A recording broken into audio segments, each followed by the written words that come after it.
I can't help feeling that we should start with a bit of music or something, shouldn't we? Like a theme tune for the show. We can work on that. We can. Oh, I'm sure we'll be able to find something. Maybe I was thinking maybe the Muppets or something like that.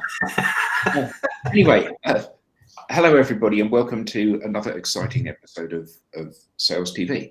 And we genuinely hope that this is becoming a safe place for salespeople to come and hang out and chat and debate things. So I'm Adam. I'm your host for today. I'm a co-founder of DLA Ignite. Alex. I'm Alex. I'm your co-host for today and founder of Sapiro. Hi, I'm Tim Hughes. I'm the CEO and co-founder of DLA Ignite, and I'm probably famous for writing a book, Social Selling Techniques to Influence Buyers and Changemakers. The book just behind two editions, isn't it? We've got first edition and recently there are two editions, yeah. But third book. Hmm. Yeah. And you've written a book as well, Adam. I have. I've written two books, actually. I wrote the first book about social media strategy. Then I co-wrote a book with Tim. Okay. I'm feeling left out. And we're joined by Andy as well. How cool is that? Good morning. Morning, how are you? Good. Is that a mildly sweaty, Andy? Yeah, just got back from the gym. It's 10:45 here in sunny Crete. Okay, so nice. It's like, sculptor, body beautiful, all of that stuff. You took the words right out of our mouths, Andy. Yeah. Love it. Hello, Beth. Nice to see you. So what was on the exercise agenda this morning, Andy? Just a 20k run or a... I am the world's most useless runner. I just mentally can't get my head around it. I love the bike, but then I moan about repetitive exercise. So my wife kind of goes, well, isn't the bike kind of repetitive for 20 kilometers? And it's like, yeah, okay, I'm out of arguments on that one. So I'm now getting into the whole weights thing because my doctor, I'm slightly diabetic. So apparently if you do weights, it burns the sugar quicker and stuff like that. So I do 20k and then I do this thing called stretching. Okay. As well, because being a bloke, Tim, you get it. Jump on bike, do 20k, jump off bike, walk away, and someone goes, "Well, no wonder you're not supple." Supple, yeah. Or supple. Do you skip legs? Do you do leg day or do you skip legs? I kind of always do. So my dad, God rest him, was a very competitive senior amateur cyclist. So I grew up, believe it or not, stood on roundabouts, showing race people which way to go around a course. So I grew up round cycling, and my memories are always of listening to Sean Kelly, who no one could understand as a commentator because he was so Irish, talking about the Tour de France. So I never really go a day without being on a bike somewhere. How nice. Yeah. So what were we going to talk about today, gents? You had a great idea for this, Alex, didn't you? Well, I'm not entirely sure it was my idea, but let's just frame it with what's the biggest problem for salespeople today? Right, let's try and help the sales industry today in the 40 minutes that we have. So what seems to be the biggest problem? Most companies seem to be focusing on the selling aspect, but in order to sell, you actually need to have a conversation or two with people. And I think that's the problem. Salespeople are struggling to get the conversations consistently with their target audience. Because I see a lot of stuff coming through from sales gurus basically saying that salespeople are shit. And is that really the case? No, I don't think they are. I think let's inject massive. I don't think there's any different percentage, Tim, in good salesperson versus bad salespeople, as there are good doctors, bad doctors, good dentists, bad dentists, good engineers, good accountants that want to align standards and stuff like that.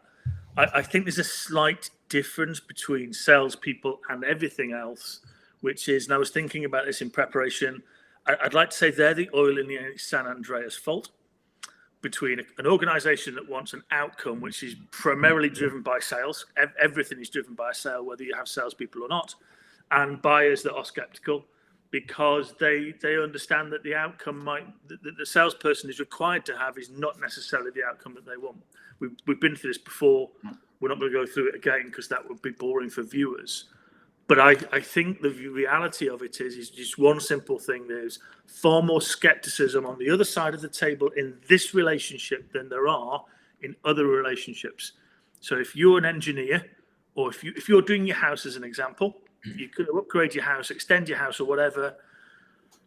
There's not that same level of skepticism and wariness of an architect sat on the other side of your kitchen table than there would be of a salesperson coming in to sell you insurance or sell you something.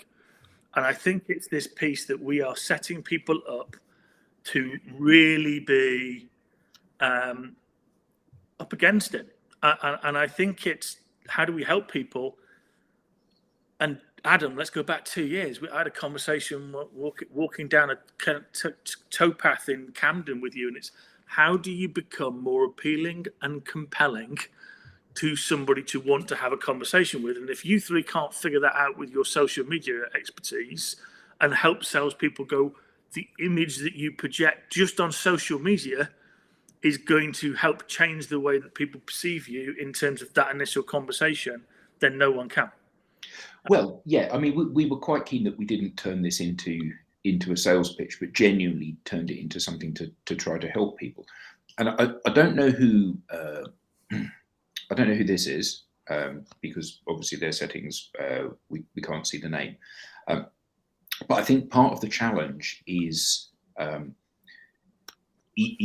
what that person said. Not the fact that people aren't listening, because clearly you have to listen, and you can't do harm by listening more rather than listening less. So that's certainly true, that listening and an ability for a salesperson to listen to somebody and actually hear what it is they're saying is really important. But again, further to Alex's point, that's focusing on something which is happening when you've already got a conversation going. You can't listen to somebody if somebody isn't talking to you. You can't deploy your challenger sale, brilliant though it is as a methodology. You can't deploy that if there isn't anybody to challenge.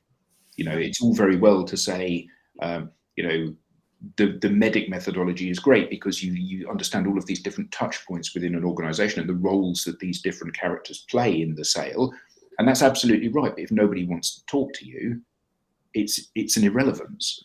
And I think that a lot of the challenge is that the default position for sales teams and sales management is we'll upskill the salespeople by teaching them how to be better salespeople. We'll teach them how to run a meeting more effectively. We'll teach them how to navigate the politics of the internal politics within the client organization more effectively. We'll give them greater insights into the organization. But the challenge is that if you can't have the conversation in the first place, you can't get that toehold and start to build those relationships that every salesperson recognizes that the better the relationship, the more likely you are to be able to gain the insights and win trust and pursue something. What you're talking about there, Adam, is what they call demand generation. And for most businesses, they think that sits within the marketing team. Yeah. And so that problem is given to marketing. And actually, we know that generally speaking, marketing can't solve that problem anymore because buyers are zoning out to the corporate marketing messages. Well, they're predominantly the same, though, aren't they? I mean, we've all been in IT for a long time. If you were to get,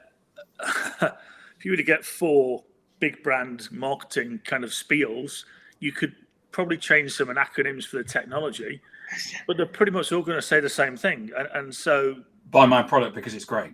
Yeah. I completely think that there's something on here which says, actually, if I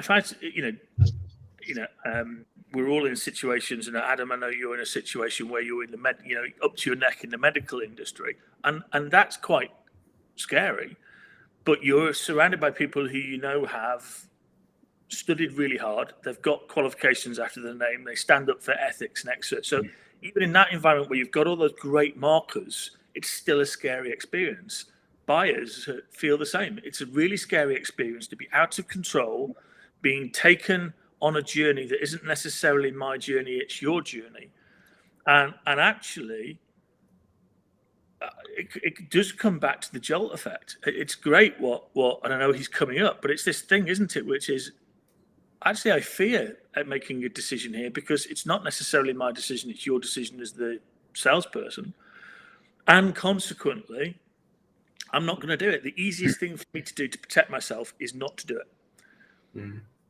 And this is because there's an inherent distrust there, do you think? That as you said at the beginning, Andy, that the buyer often sees the salesperson as having a different agenda to them. You know, you engage an architect, you know that both of you are after a beautiful house that isn't going to leak and isn't going to fall down. The salesperson might have a different agenda to you, may not have your best interests at heart. Or is that an old-fashioned view? No, I think they do have everyone's best interest at heart. I don't see salespeople going in. I think the Glengarry, Glen Ross, all of that stuff happens in a small percentage of sales in a specific type of sales motion and say industry. And it is very transactional. I think 90+% of salespeople are trying to do a great job. They're thinking about how they actually meet the customer's needs. The lens that they are given sometimes precludes that being as wide a view as it possibly could be. So the lens that they are given is, here's your number, here's the company expectations, maybe here's the partner channel expectations. But that's the lens they're given, and they're constantly brought back to that lens. Given the opportunity, and there's a great organization based out of Boston that have looked at this, is most salespeople now, particularly people who are under 30, are very, very intrinsically motivated. And they're out there to do the right thing for the right person. And I think it's just the lens that they are given and the leadership focus that they are channeled through that doesn't necessarily help them. And therefore buyers are skeptical. I don't think this is a big problem to fix. The challenge that the sales industry has is that there is no requirement for a license to practice as there is in other organizations. So there's no immediate stimuli for an organization to maybe look at how it sets its sales force up for personal growth, for professional recognition. But I believe that that's changing rapidly.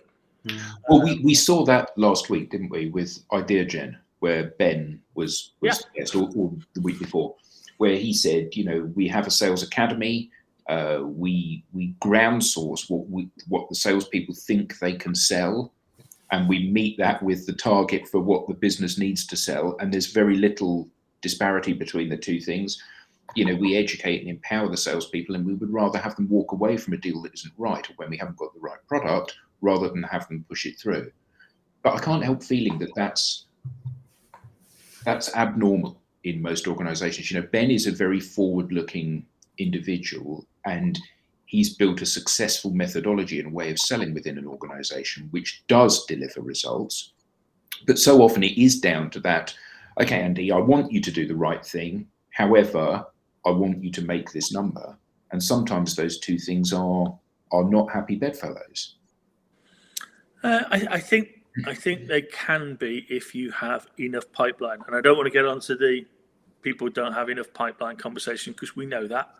But on the flip side of that, corporations are making a great way of the number. I think Donald has got this here. Technology has played a part in the disconnection. And if you look at some of Neil Rackham's thinking, he talks about the frown, and with the, you know, I'm guessing that we were all actually in employment of Oracle, EMC, Dell, and various others at the turn of the millennium. But let's face it, we were all making a lot of quota on the very nature that everybody thought the world was technically going to go off the end of a cliff, you know, and the World Wide Web was just about to bang. And that plethora of information And self-choice, as Donald actually puts it, was theoretically going to take all of those deals that we were used to creating, so deal creation and the unexpected diagnosis and all of those things that were in the middle, and forced everything transactionally or everything super complex, and you had a frown. So a smile, and that's what Neil Rackham said was going to happen because of technology, but it actually didn't. It ended up in sort of ridiculous amounts of no deal transactions, customers not being able to understand and get through all of the marketing speak and the difference, but they still didn't trust salespeople. And actually what has happened, if you ask a lot of CEOs, that frown has returned, but we don't have the skill set and we don't have the trust in that middle ground to be able to get into people and help develop the underappreciated need and help people understand the problems that they're going to face, therefore why they want to engage in a conversation with the salesperson to avoid that pitfall. Well, I think this is a really good point here from Chris. Less fear of missing out, more fear of messing up. Yeah, and obviously that, yeah, go on. No, go on, please. I was going to say that obviously comes from the jolt effect that Andy was talking about earlier, and even Matt Dixon talks about the importance of developing your personal brand to build trust. So I think the personal brand or professional brand, whatever you want to call it, the brand of the sales individual, not the company, that demonstrates to his or her audience that he is an expert at what he or she does and are a genuine, authentic individual is important in both before you have a relationship, before you've ever met the prospect or the target audience, as it is when you have met them. Yeah, but I think this comes back again to conversations. You just mentioned personal brand. And I was lucky enough to be with the leadership team for OT Group, their office depot as they were. And we did ask, what's the difference between your salespeople and Lyrico salespeople? And I think we touched on it. And it was like, it's the personal brand. Mm. But actually, if I look at LinkedIn, the personal brand of people doesn't scream out at me. Great friend of mine who used to be global leader in recruitment for IBM. He once said to me, 2009 or early 2010, it was like, Andy, there can't be a global downturn, And I went, you're kidding me, Kevin. I said, fundamentally, we're in the toilet. I mean, nothing's going well. He went, that can't be sick because every single sales CV I get across my desk tells me they're smashing it. And I've never forgotten that. It is going to be one of those things that goes with me to my deathbed. But he's right. So if you look at LinkedIn, it's primarily a recruitment website that's trying to do quite a bit about B2B connections. But people still use it as people are going to hunt me and give me a job, or I make myself appealing. And I'm struggling anywhere. And anybody in the audience, if you want to give me, I'll tell you for meal at any place. If you can find somebody with a CV or a profile on LinkedIn that says you'll be out mowing the lawn, knowing you, is basically reasonably good salesperson, just about hitting target. Yeah. Yes. Ethically working hard, sometimes not hitting goal. I'd hire that person just for the authenticity if they were, but everyone's like 150% of goal, super successful salesperson, super customer centric, highly motivated. Yeah. It's a super successful salesperson, 150% of goal, President's Club every year for the last 10 years, open to work. Yeah. Because at the end of the day, the salesman on 150% of target never gets laid off. No. Not at all. And so that's the thing, isn't it? Which is when we actually start, and the great thing is that there is now a qualification that is in social selling, which is really, really important, which I think can teach people the right behaviors because it's really hard. I think we need to just show people, because even members of the ISP, which I founded, still don't know how to use the currency of their professionalism and their CPD on their brand. Well, here's really interesting couple of comments. So Krishna said this, it's just connection and nothing more. And I misinterpreted that. I thought he was saying on LinkedIn, you just connect to people and nothing more. But then his next comment is, I call it a professional Facebook. And that's exactly what it is. You know, it's about getting to know people. It's about connecting in the truest sense of the word and forging some sort of relationship. But you can't do that, can you, by saying, I'm 150% of target, because everybody's 150% of target until Tim decides he needs to be 160% of target to stand out. And then Alex decides he needs to be 180%. So actually, you have to be honest and open. Not about, I'm not a very good salesman, because clearly you're not going to get hired if that's the case. But you have to lead with who you are. I mean, you were the one that brought up personal brand, Andy. And I think that the mistake that people often make is that personal brand and CV are not the same thing. And lots of people conflate the two, don't they?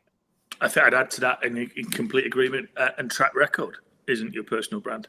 No. Your personal brand is your values, your ethics, your integrity. Yeah. What what you stand for.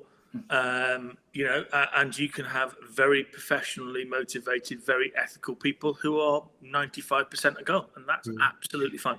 And now we're seeing salespeople, sales leaders who previously were very successful, but given, I'm not going to say climate, because I don't think it's solely down to the economic climate that businesses are struggling. I do think buyer behavior has a big part to play. But those previously successful sales individuals are not successful today, and they're struggling. So, you know, the CV, the look back to say, look at how great I've been in the past, doesn't mean that they're going to be great in the future. No, and Donald's comment here about pressure of what worked before doesn't work now, and organisation teams haven't realised that yet. Absolutely. I mean, that's the key crux of what's going wrong, isn't it? That organisations are still trying to generate those conversations in the way that they might have been able to do so a decade ago, but they certainly can't do today. And the answer has always been more. Well, we'll just do more of this stuff. Even if the stuff isn't working, we'll just do more of it. We'll send out more adverts. We'll send more emails. We'll make more cold calls. We'll go to more events. We'll do all of these things, all of which is about trying to that delusional behavior. You know, if I do a pretty enough ad, the phone will start ringing. Well, actually, that's not how people buy anymore. Yeah, it was a common theme coming into this year: do more with less. And I've heard it before, and to me, saying that to salespeople, it's like saying, it's like saying, well, you need to diet 30% harder to put on 30% more weight. Yeah. I mean, where do salespeople go from here? Zero sales, zero pipeline is a pretty hard place to work from. Yeah. But that line is kind of such a cliche, isn't it? You have to do more with less. But actually, that's exactly the position that organizations find themselves in. Their budgets for, whether you think marketing is working or not, their budgets for marketing are being cut. Their sales teams are being cut. We've laid off 10% of our sales force, and yet the number has still gone up. And it's like, well, if you can't make your number with 100% of your sales force, how are you likely to make it with 90%?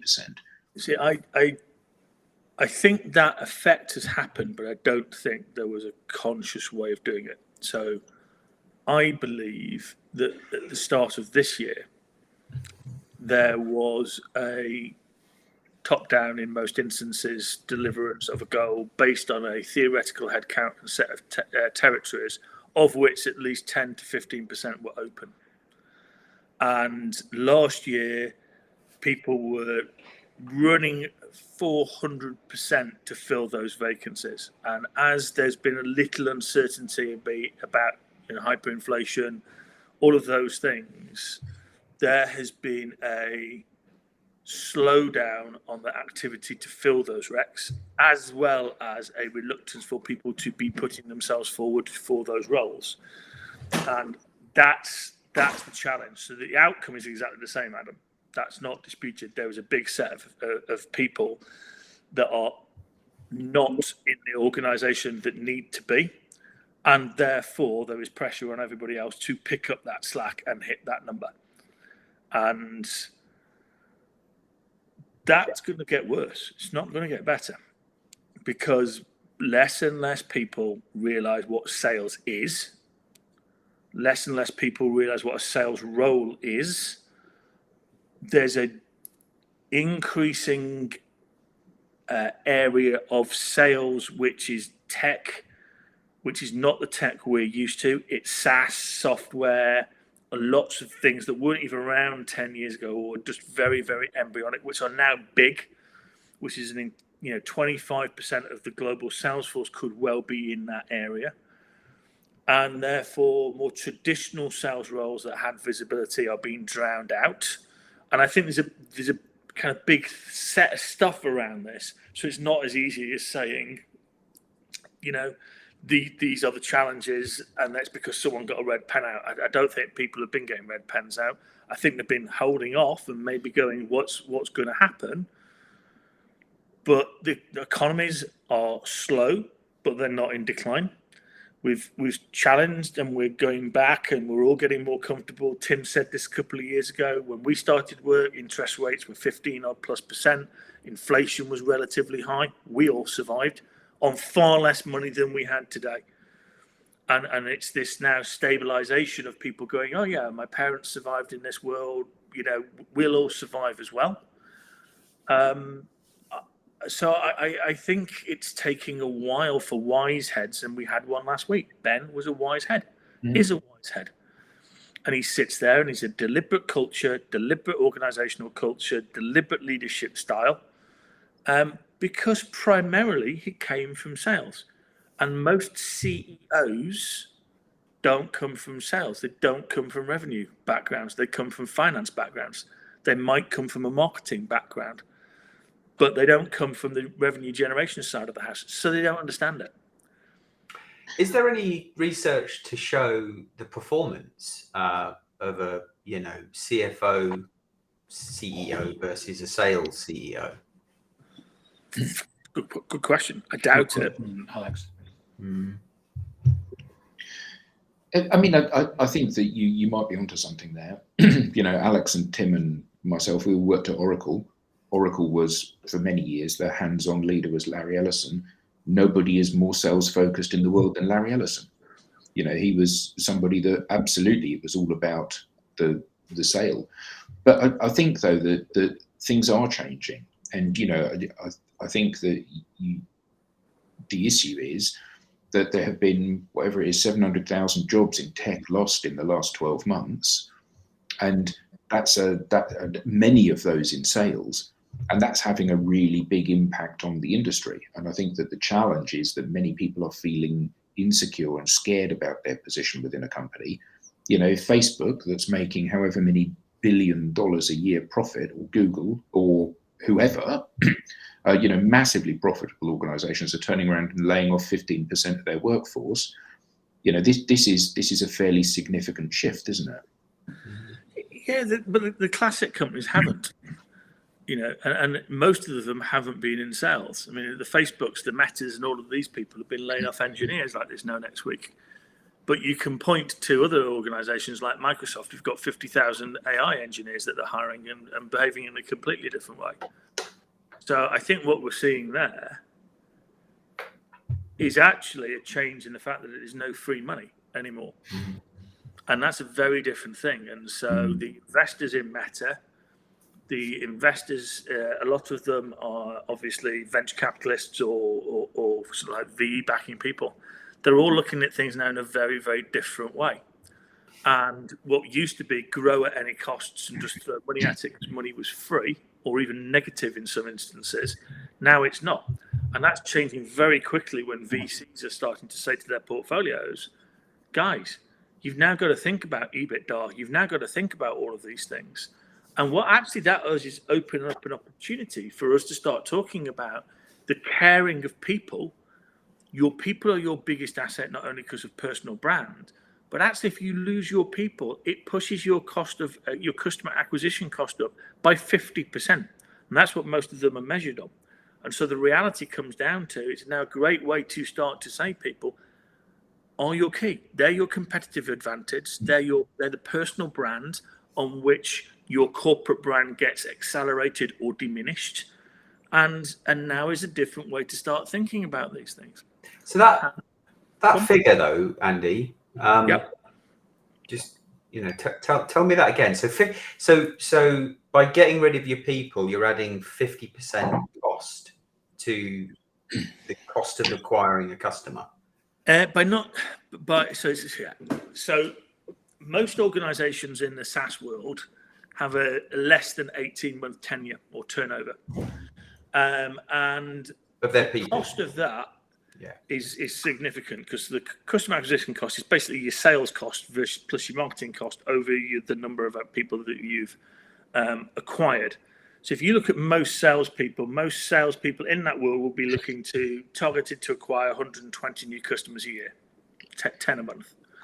And if you think that they may be on a 35k a year package, total all in, and then you give them a slice of the marketing cost, say call it 10k, that equation comes out at something like £300 or something per customer acquisition. But actually, if you then look at it and say, well, actually, let's look at the fact that in 18 months that person goes, the number of customers that patch generates will go down because there's no one there. The cost will go down, but only a quarter. The marketing cost won't shift. So actually, what that does is it adds another 50% to that equation. And I've been through this with a couple of venture capitalists and actually then presented to some of their portfolio using IdeaGen as a good use case. So IdeaGen, 4-year tenure at least, has a customer acquisition cost which is half of most other organizations that are in that space. And it's all about, we don't understand the value of investing and keeping in people. Now let's look at the mathematics of investing, yeah? So Tim will keep me honest on the maths. Okay, let's say that the average cost of somebody being developed in Oracle is £1,000 a year. That's what Oracle will spend per head. Add that in. Yeah. It still only brings your customer acquisition cost down by about 2%. Yeah. So this is why we were talking about the importance of tracking salesperson lifetime value. Yeah. Yeah. Yeah. And we're working hard at Cranfield and the ISP to actually put a model together. We think we've come up with Radar, which is not a great connotation to a degree, but it says on the tin, which is look at your recruitment, look at your acceleration, look at your inspiration of people, your development and your engagement, and then your retention or your positive release. Right. Let people go. And we've all been in the marketplace where IBM they invested in people to go somewhere else and they would come back. Yeah. So another topic, but on this line of conversation, when I speak with sales enablement leaders, they put a lot of focus on speed to ramp or ramp time, speed to first deal, second deal. And a lot of the time it feels counterintuitive because they're trying to just,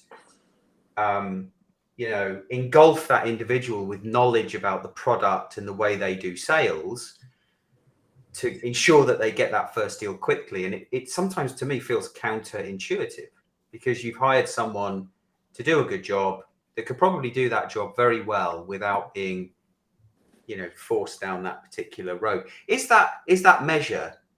Is there any, what's your view, Andy? Is that measure a good measure for an organization? Speed to first sale, ramp time, shortening sales. I think it's a valid measure, but not in its entirety. So somebody once asked me, is the sales force, correctly measured?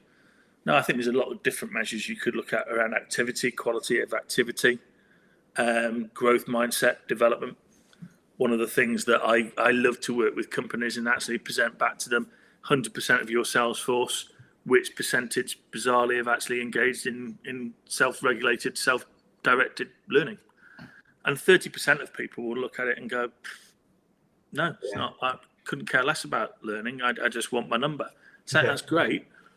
Assuming, of course, you're going to live in this sales world for the next 30 years, but it's not going to happen. I mean, sales is different than it was 3 years ago because of the pandemic. Yeah. So I think it is a number. Let's answer the question. Let's stop doing the Billy Connolly off on a tangent. It is a number, but it's not a number in its entirety, because I think it's important that you do look at the effectiveness of people understanding the product that you sell, the impact it has on either the brand or the factory of the people that you're talking to. And when I say that, Adrian McDonald from Dell, he's now head of Dell, always used to say to me, everything is a brand and a factory. And you're either protecting that brand or you're making the factory go quicker. And if you can't articulate that to people that you're talking to and how you do that, you're never having a C-suite conversation. And you may end up in the operational area where you're explaining how things go faster. So that's the first thing. So, you need to get that drummed into people. But I think alongside that, Alex, you need to look at, what am I doing to develop that person's overall skill set? What am I doing to prepare them for the next role? And how am I growing them, or giving them the ability to grow themselves? And how am I giving them other opportunities in which to learn and develop themselves? And we talk about jolt effect, nothing to do with the jolt effect and what they say, otherwise it makes it look like we are. But what was great about the jolt effect is that the way they were able to put on steroids understanding the interaction between customer and salespeople because of the technology of AI and the ability now to assimilate information from that. And the reason I raise it from that, and I know Dr. Dale Charles and I have been talking, we recently wrote an article for Velocity, SAMA, the Strategic Account Management Association, around AI and its implication in account planning. And what we looked at there is a tool now that's used in, and we should get Dale on the call next week to talk about this tool that is being used in academia. And it's actually understanding people's acceptance of coaching by AI.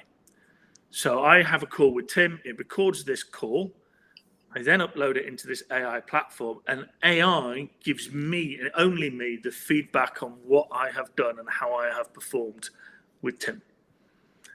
And it will get better, but all of a sudden now, coaching, I don't need to be coached by you, Alex, as my manager. I can coach myself and understand myself. And that then leads to, in a couple of years' time, what you're genuinely doing is having a session with me to coach my growth mindset and my activities to learn and develop.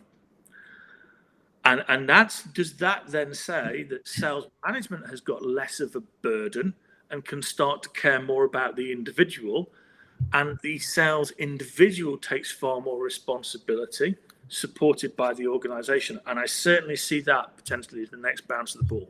Yeah. And therefore, employers will look for, where's your learning record? Where's your development? Where's your ethical things? I want to see that, because it's a given. I can teach you the product, but where's the underlying? Yeah, I feel like it's going to go that way as well. And wouldn't it be good if the AI, you could point the AI in a certain direction? You know, I want to be like high performing jolt sellers.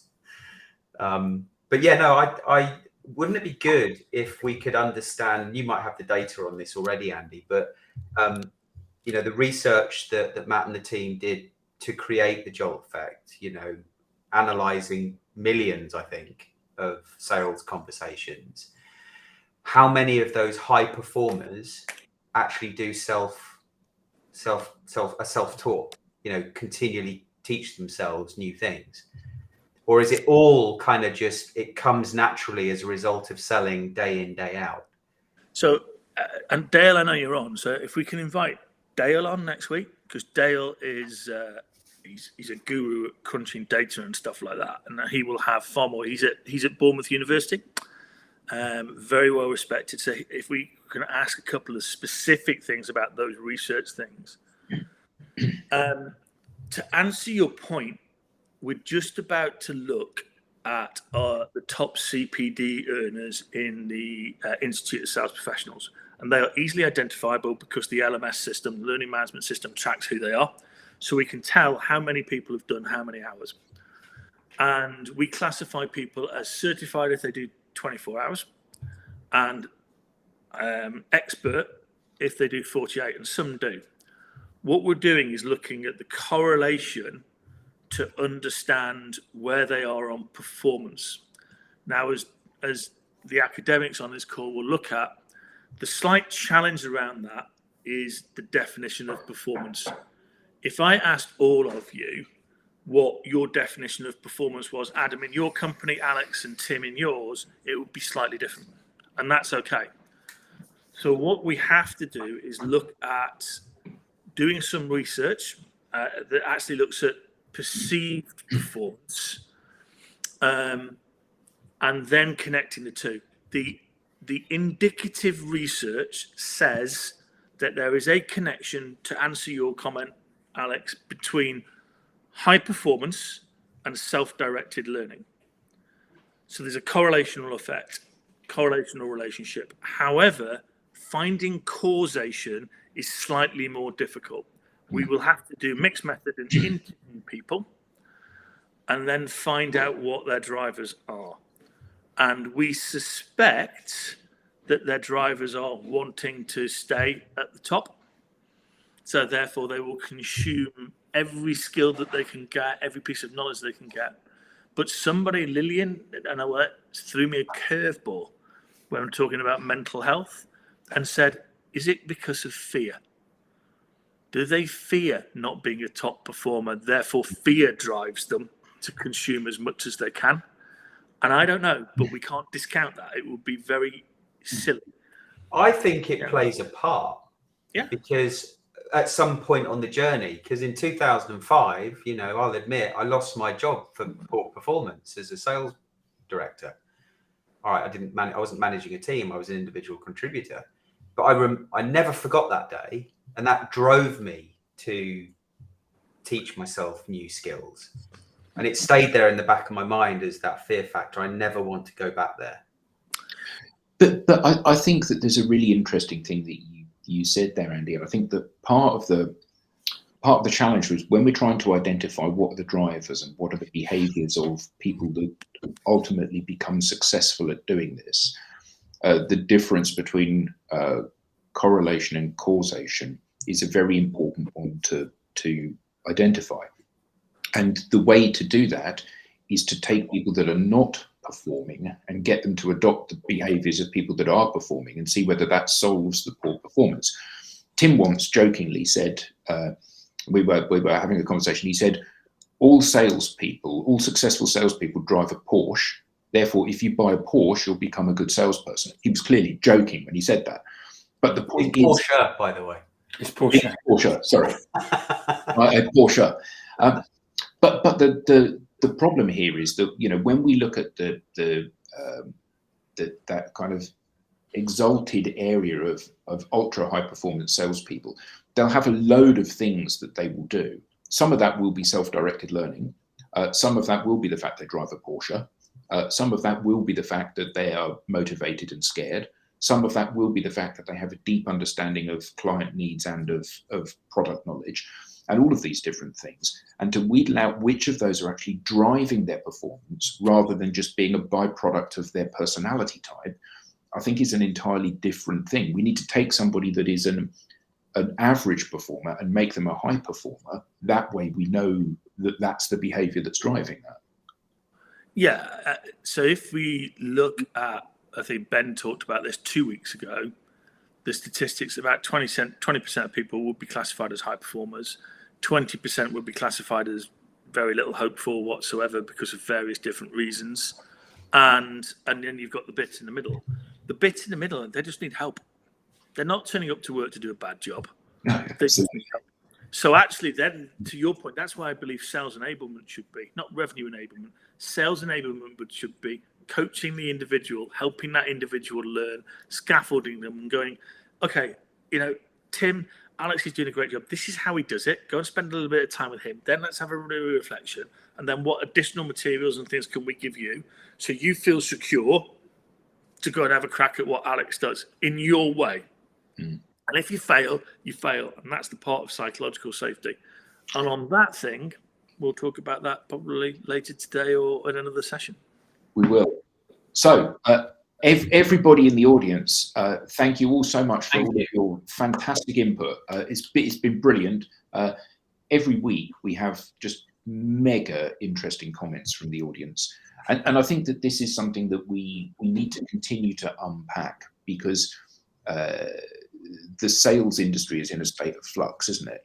The environment in which it operates has changed, and we all need to understand how sales can reinvent itself to go forward. So thank you everybody on the panel. Thank you everybody in the audience, and we'll see you all either next week or later today. Have a good week, guys.